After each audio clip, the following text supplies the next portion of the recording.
Chapter 1 Europe में राष्ट्रवाद का उदय, the rise of nationalism in Europe. 8 पृष्ठभूमि, बैकग्राउंड। सन 89 की फ्रांसीसी क्रांति, फ्रेंच रेवोल्यूशन ने राष्ट्रवाद की भावना को जन्म दिया। इससे लोगों में स्वतंत्रता, लिबर्टी, समानता, इक्वालिटी और भ्रातृत्व, फ्रेटर्निटी के विचार फैले। फ्रांस में राजा की शक्ति सीमित हुई और जनता के अधिकार बढ़े। 2 फ्रांसीसी क्रांति और राष्ट्रवाद का प्रसार।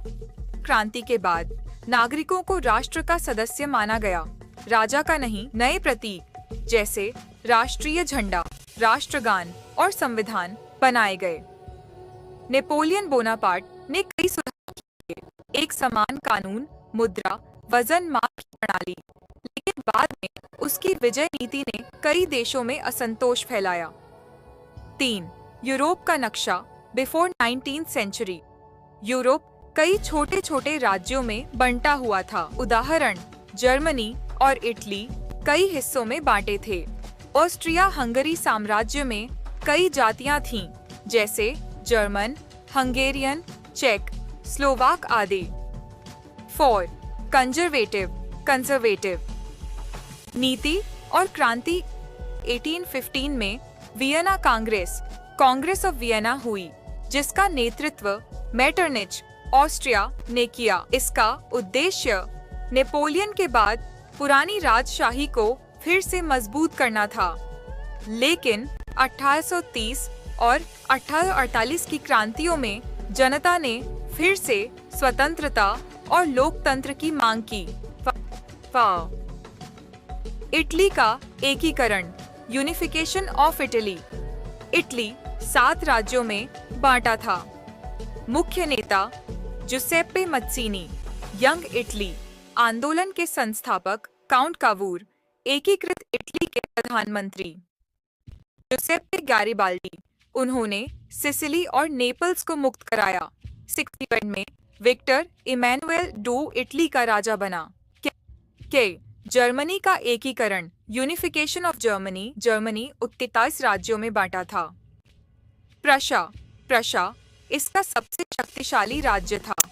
एकीकरण के नेता ऑटो फॉन बिस्मार्क, प्रधानमंत्री। एडॉस कैपन में कायसर विलियम आई के नेतृत्व में जर्मनी का एकीकरण हुआ। बाल्कन क्षेत्र और राष्ट्रवाद। बाल्कन क्षेत्र में कई जातियां स्लाव्स रहती थीं, जैसे सर्ब, बुल्गार, ग्रीक आदि। यहाँ राष्ट्रवाद और स्वतंत्रता की भावना बहुत प्रबल थी। यही कारण था कि यहाँ से पहला विश्व युद्ध, वर्ल्ड वॉर 1 की शुरुआत हुई। 8 राष्ट्रवाद के परिणाम। पूरे यूरोप में स्वतंत्रता, लोकतंत्र और समान अधिकारों के लिए आंदोलन हुए। लेकिन साथ ही राष्ट्रवाद से साम्राज्यवाद और युद्ध भी बढ़े। मुख्य बिंदु याद रखने योग्य। की पॉइंट्स टू रिमेंबर।